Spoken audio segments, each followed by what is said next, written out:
Welcome to Coffee Powered Systems, equipping women with actionable steps to overcome overwhelm and streamline business and life. So grab your favorite drink and come hang out with me. I'm your host, Miranda Merton. All right, everybody, welcome back to another episode of Coffee Powered Systems. I want you to grab your favorite drink and come chat with me. Today, we're talking about one of my favorite tools that I use every single day, the Google Calendar. Talking about calendars probably seems super basic, right?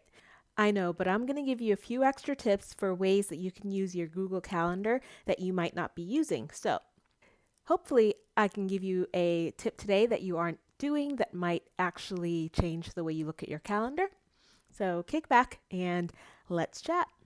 All right, the first thing I want you to do when you are setting up your personal productivity in your Google Calendar is to set up multiple calendars. A lot of people use multiple calendars already. So if this is familiar to you, then you're going to know what I'm talking about.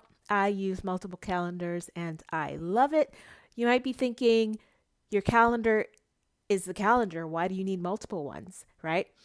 I personally have like 10 separate calendars and they're not all on at the same time. So if they were, obviously my calendar would be a color-coded mess of things that I have on there every single day. But I love using multiple calendars within my one calendar because you can tick each calendar on and off as you like. And I'll talk about what that means in just a second. I color code all of my calendars, and here's some ideas of what I have and what you can use your calendars for as well. I have a birthday and anniversary calendar, a calendar for accounts and bills. You can use it for shared calendars like school activities or time off. So if you and your spouse have separate work schedules and you want to let the other person know when you're going to be off, you can use it for that. Or also if you are in an organization that also has a time off calendar, you can kind of see when people on your team are going to be out of the office. School activities, you can share that calendar with your kids or other family members. Then everyone can kind of see what the school activities are going to be. I put when I need to go into the school or if I need to bring treats or snacks or anything like that for school-related activities. You can do sports calendars and holidays, which Google has a really great option to actually subscribe to those special calendars is what they call them. So you can subscribe to your favorite sports team and all of their games will show up on there. Funny thing is, right now I am subscribed to the Atlanta Braves calendar and the Atlanta United calendar for soccer. And right now I see all of their games and what they should have been, but we're in the middle of a pandemic, so there is nothing going on at the moment. And where I live, I can see the Atlanta Braves baseball stadium from my house. Normally they have fireworks going on and all that stuff. And there's been nothing for months and it's kind of sad, but I digress. And you can also do a TV show calendar. If you have favorite shows that come on on days of the week, I don't watch a whole lot of shows live anymore. So I don't even know when shows are on. So sometimes I'll put on a TV calendar. This show airs on Wednesday nights so that if I get up, on Thursday and I'm like, oh, let's see what was on last night, I can watch the on-demand version. So like I said before, I like using the separate calendars because you can tick those on and off. There's a little checkbox next to each calendar and you can click the check mark and that calendar will automatically go off. If you put everything on one calendar, say my main calendar is Miranda Merton. If I have everything on there, I can't just turn off the school stuff or turn off the TV or turn off the bills. Everything's going to be on there all the time. And sometimes I don't want to see all that stuff on my calendar at all times. So here's how I set up my birthdays and anniversary calendar. I add the birthday or anniversary for each person or couple that I want to remember. I also include the year next to their name in parentheses. So this is really important for me when it comes to birthdays of my nieces and my friends' children because I can't remember all their ages off the top of my head. So I'll put, Susie's name and in parentheses put 2007. That way I know, okay, it's 2020, she's going to be this age. And then that is especially important for me because then I can celebrate those big milestones. If someone is turning 10, I definitely want to send more than a card. Or if they've got their 16th birthday coming up, that's going to be super important. So I put the year in there to make sure that I'm aware of any milestones. I also add a blocker a week or two out to send that person a card. So a week out, I'll say, send Jimmy a birthday card. Or 2 weeks out, I'll say, send Jimmy a gift, if that's a person that I would normally get a gift for. The younger ones, I definitely will send gifts for, especially on those bigger occasions. All of my older friends and my family members, they don't really need a gift anymore, so I'll just send a card or an acknowledgement for those. Next, I add any seasonal things. So things I don't remember to do on a regular basis. Like I have a Keurig coffee machine, so I don't know when the last time I changed the filter is. That's what my calendar is for. I'll put that on there. I think it's like every 2 months, change the Keurig filter. Same thing goes with my air conditioning filters and my quarterly taxes. So things like that are seasonal that might escape my brain. I go ahead and put those on there so I don't forget them. I can check the week before. I usually check the Sunday night. I'll look at my upcoming week and see if there's anything I need to make note of or be aware of. And that way I will be prepared for it. And then when that day comes, I look at the calendar again in the morning and I'm like, okay, I need to change the filter some point today.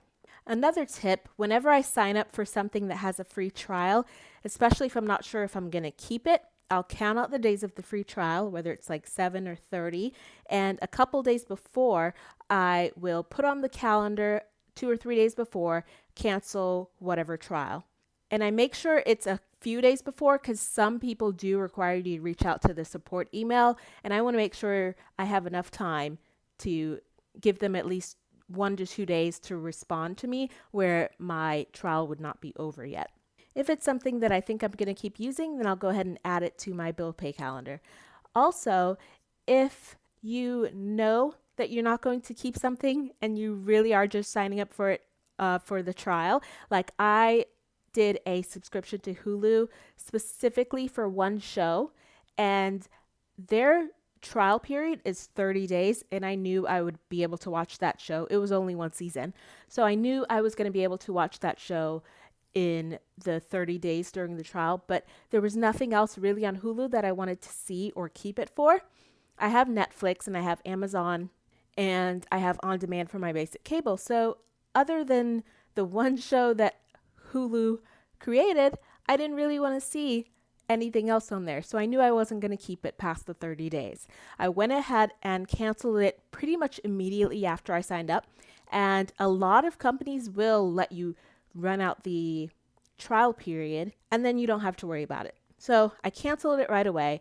I still put on my calendar the end of the trial day so I knew when my access was going to be over, but it also gives me a heads up that I need to go back and check and make sure that it is actually canceled because I don't want any surprise charges, especially when I thought I canceled it.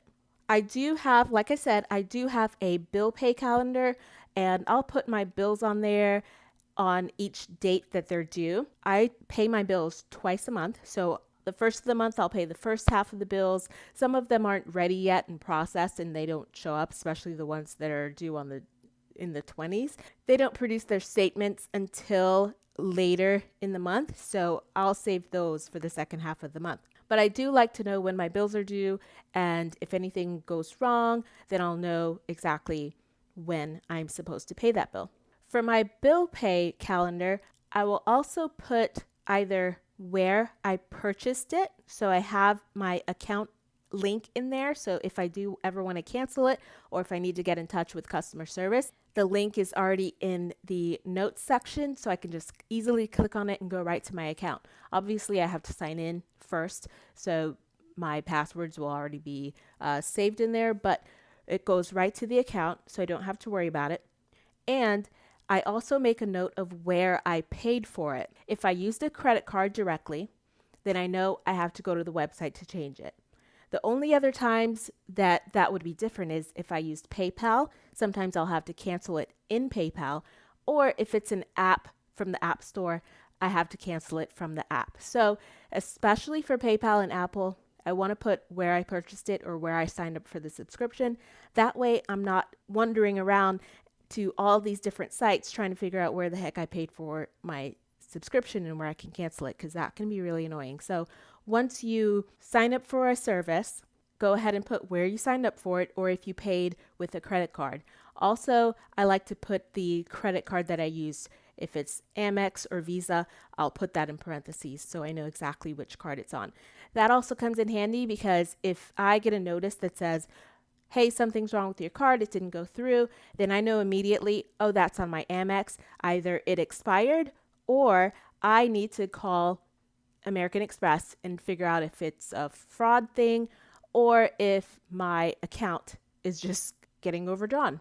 So definitely you want to do that as well. That's going to help you save a lot of time jumping through hoops, figuring out which card things are on and all of that. The next thing you can do with your Google Calendar is set up goals. You'll have to do this in the mobile app first, and then you can manage it on the web version if you'd like. When you create a goal in the Google Calendar, it'll ask you how much time you want to spend on it, whether it's 15 minutes, an hour, or you can customize it. It'll ask you how many days a week you'd like to do it, and it does give you a few different options. It gives you exercise, me time, learning a new skill. You just pick one of those and it'll kind of walk you through, give you some fun options, or you can always customize and choose any goal that you want. And what Google does is it automatically adds it to your calendar and it automatically schedules it. If you say, I want to do these in the morning, it runs through your calendar and then it picks a good time that seems like it would work based on all of the other events in your calendar, and it automatically adjusts. So if you say, I want to exercise on the Peloton every morning for 30 minutes, it will pick a 30-minute block on your calendar that works for every morning. So if 7 a.m. works, it'll say 7 a.m. in the mornings looks good. Does that work? And you can adjust it, or you can say yes. If you say yes, it automatically adds them all to your calendar. If for some reason you have to do something one morning and you add an event to your calendar that conflicts with your goal, it will automatically update your goal for you. So you don't even have to worry about that. The last thing about the goals is it does send you reminders 10 minutes ahead of time, which you can turn those off. And it'll send you a little notification on your phone that says, hey, you had the goal to learn French at 9 a.m. Did you do it? And you can click, I did it. And then what it does is it gives you a little goal tracker on your goals. So it's just a little fun thing to do if you are one of those people that likes to add goals on there and you need a tracker. I just added 3 goals to mine and I've been playing around with it for a little bit. Another thing I wanted to tell you about is the scheduling feature on Google. If you work at a company where you have to schedule meetings with others, Google Calendar has a couple of options that you can use to help schedule these meetings. The first one is the suggested time feature. Underneath the place where you add the calendar invitees on the right-hand side, you'll see something that says suggested time. When you click that, a drop-down list of all the available times that seem to work for everyone will be on that list. It just makes it super easy to just click, pick one, and then add everybody to it. They also have the find a time feature, which is usually on the other side, and that one will give you a view of everyone's calendar. Of course, you have to be able to see the calendar, or they have to be in your company or be on a Gmail account. If you can see everyone's calendar, it kind of gives you a better idea of who's going to have a back-to-back meeting versus they might be available, but maybe they don't want a back-to-back meeting. Okay, so that kind of gives you a better idea visually how to pick a time that works for everyone. Another really cool tip for your Google Calendar, you can add Facebook events. So if you are in a Facebook group that does a lot of group events, and instead of going into Facebook and doing those manually to your calendar, you can subscribe to that group calendar. So from your events page in Facebook, you're going to right click on the upcoming events tab from your right-hand sidebar. You're going to copy that link and then open Google Calendar. On the left, it has a section where it says other calendars, and that's how you add your subscriptions to other calendars by URL. So you'll add it by URL, copy the Facebook event page link that you just copied in there, and then all of the Facebook events for that group will pop up. That's really helpful, especially when the admin doesn't add all of the group calls all at once. Every few months they might add a few more. I think Facebook only lets you add a couple months at a time anyways. So you won't even have to worry about updating those yourself. It'll automatically update if they have to change a time or if they have to remove a call. So it makes it super easy. If you are in an active group or if you are an active member of a group, I would suggest going ahead and subscribing to the events calendar for your favorite Facebook groups. All right, and my last two things that I wanted to talk about. Number one is the appointment slots. I know you've probably seen when you create a Google Calendar event, you see the option that says appointment slots. If you don't have a booking system like Calendly or Acuity, you can just use this appointment feature. So if you don't need all the bells and whistles that typically come with one of those advanced schedulers, this Google appointment slot is going to suit you just fine. You block out your appointments and then you can say, I want the appointments to be 60 minutes long or 30 minutes long. You can name them.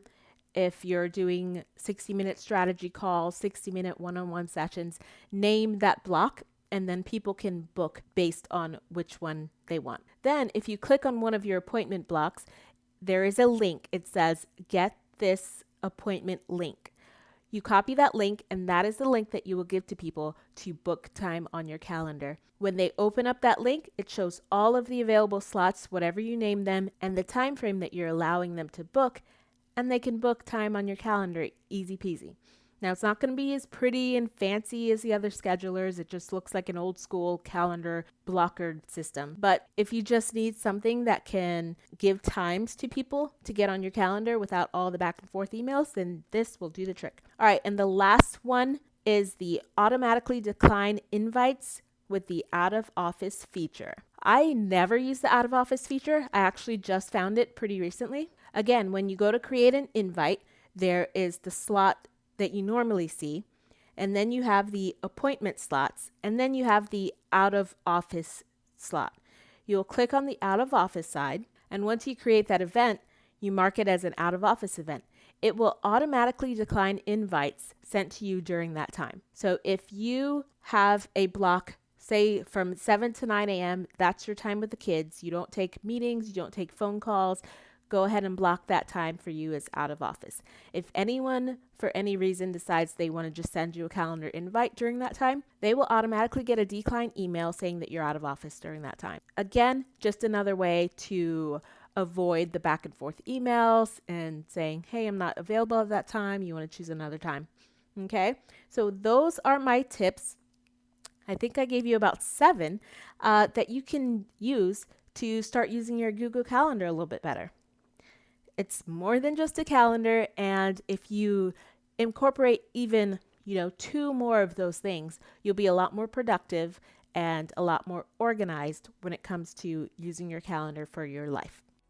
All right, it's Q&A time. If you have a question about systems, workflows, or you just want a recommendation, visit the link in the show notes to leave a voice recorded message for me. There's nothing to download and your name is optional. Just hit record and send, then listen for your question in an upcoming episode. Okay, today's listener question is, what tools can I use for converting video or MP4 to MP3? Okay, I see this a lot, and I see people getting confused and tripped up with just being stuck at certain points. And because they can't convert the audio to the particular audio that they're supposed to be using, they stop and it stalls for another few days. This is one of those things that's not as scary and confusing as you think it is. And then once you do it the first time, you're like, oh, is that it? And then you can move on with life. First, let's talk about the different file types. An MP4 is typically your video and audio. It'll have a video and audio file attached to it. That's what you're usually seeing if you see something, on a YouTube. It's an MP4, okay, video and audio. The M4A is going to be the audio only file. And that's what a lot of people will have as the audio only file. It's good quality, it's compressed, and it's a lossless file. And then you have the MP3 file, and this is typically what a lot of people want to convert it to because some places only want you to upload an MP3 file. It's also a compressed audio file. The quality is not as good as the M4A file, but sometimes programs just say upload an MP3. So we find ourselves in a position where we need just the MP3 file. So here's how you can convert your M4A file to an MP3 file. If you are on a Mac and you have either iMovie or QuickTime Player, the file you download as an audio is going to be an MP3 file. iMovie actually does give you an option to do a few more versions, like a WAV file, and then a couple other ones that I don't know about and I've never used. But when you export your file from iMovie or QuickTime Player as the audio only file, you end up with the MP3 file. So if you have a Mac, you can upload it into those programs and then re-download it as the MP3. One that I use all the time is called Online Audio Converter. You can convert so many things on that website. A lot of them I don't use because I only use those few most popular files. Go on there, you can convert it for free, easy peasy, upload it, convert it, and download it, and you're done. Also, similar, there's a website called Convertio. Convert.io. So that one you can use as well. The size of the files or the amount of files you can do per day is limited on that one. So I tend to use the online audio converter more often. Also, if you're using dedicated software like GarageBand, Audacity, or any other editing software, those will allow you to download the file that you want to use, whether it's WAV, MP4, MP3. You shouldn't have a problem there. Quick tip. If you have the MP4 version, which remember we said was the video plus the audio version, you can just rename the extension on the file to M4A and they'll just play the audio for you. So you don't even need to convert it if you are going from MP4 to M4A. Just change the dot extension part to .M4A. Let it convert. Should probably just take a few seconds and then you can play it just like normal. All right, I hope you will be able to take either the tips from the Q&A and finally convert those files if that step has been holding you back, or go ahead and implement some of those new ideas with your Google Calendar. That's it for today. Join me next time. Thanks for listening to Coffee Powered Systems. You can find links to everything mentioned in the episode down in the show notes or on the website at mirandamerton.com. If you enjoyed this episode and would love to continue mastering your workflows and processes, subscribe on your favorite podcast player and join me here next time.